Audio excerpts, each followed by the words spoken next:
The nudity was purposely not appealing because this was a woman who was abused, regularly raped, beaten. What I had in mind, it was, you know, the butcher shop where you see these carcasses of cows cut in the middle and open. It was the sort of images that you have in Francis Bacon, you know, that you have these images of cows and flesh that you think of human being. And that's what I wanted to portray, but I think there was such a tradition in films of women nudity as a titillating nudity. It was more a Francis Bacon painting that I was trying to convey.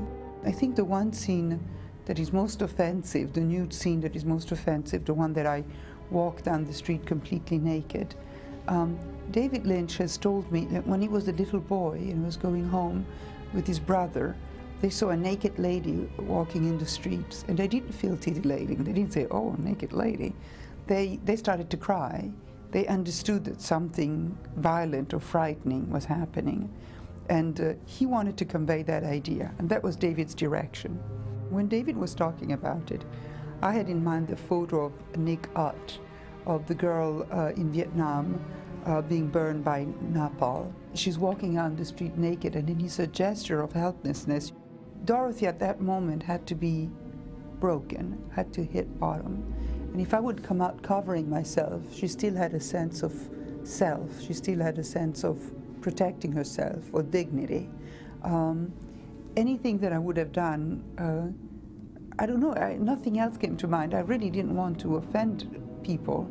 And I thought and thought and thought a lot about what else I could do, but I think the power of that picture censored any other solution. So at the end, I decided just to come out like this, you know, toward Jeffrey, just as the last desperate cry for help. Don't you look at me, fuck!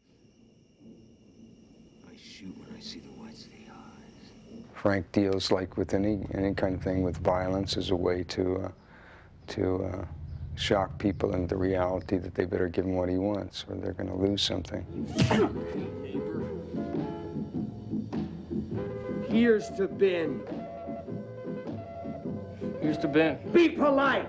I'd used drugs and alcohol so long as an acting device that I was really sort of terrified of acting again.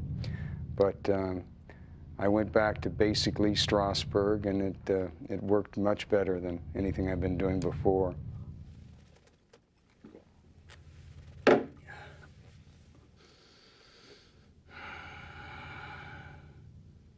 Don't you fucking look at me.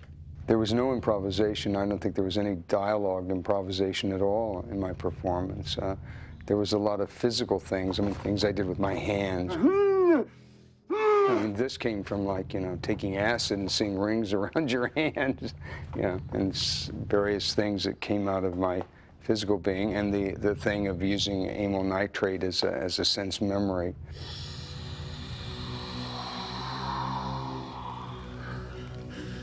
Baby, what's blue velvet? David had this helium. And he had helium on the set. You know, helium doesn't disorient your mind at all. It doesn't get you high. It just makes you sound like Donald Duck. You know, a very high voice. So I tried to use it, and I was listening to my voice, and I just thought it was terrible. And I said, you know, I thought of this as amyl nitrate or nitric oxide. And David said, what's that? And I said, it's something that disorients your mind for a few minutes, and it's used generally sexually and so on, for deviants. Mommy.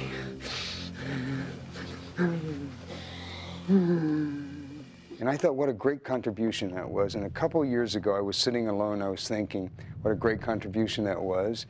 And then I suddenly thought, you know, how weird David Lynch really is. How strange it would have been if you would have just settled down and actually used that mask just to change your voice and not to do anything emotional or disorient your mind or anything. What a strange, sinister character that would have been.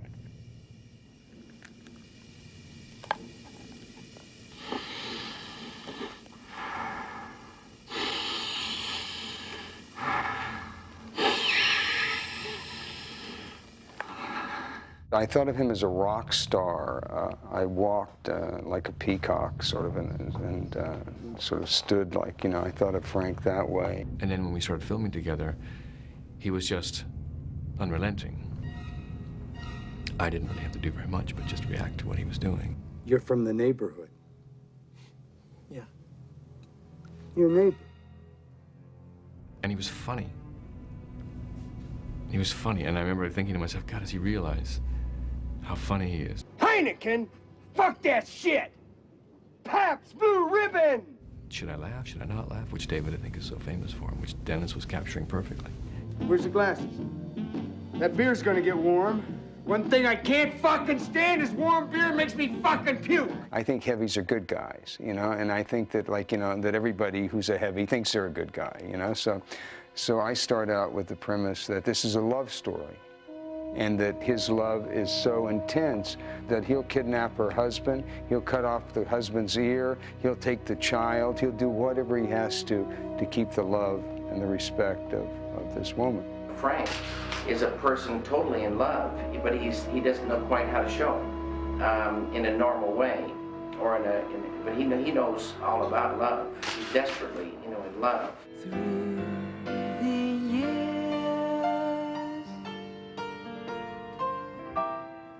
I didn't know what Dennis Hopper was going to do, and I was singing the scene, and then when it was time, the camera was on him, and I sang for him so he could react to me. I saw that he was crying, remember, and I thought, oh, what a splendid actor he is, you know, to have made that leap, that in that moment he is in love with her and is crying, longing for her, wanting to be good or whatever. He was brokenhearted.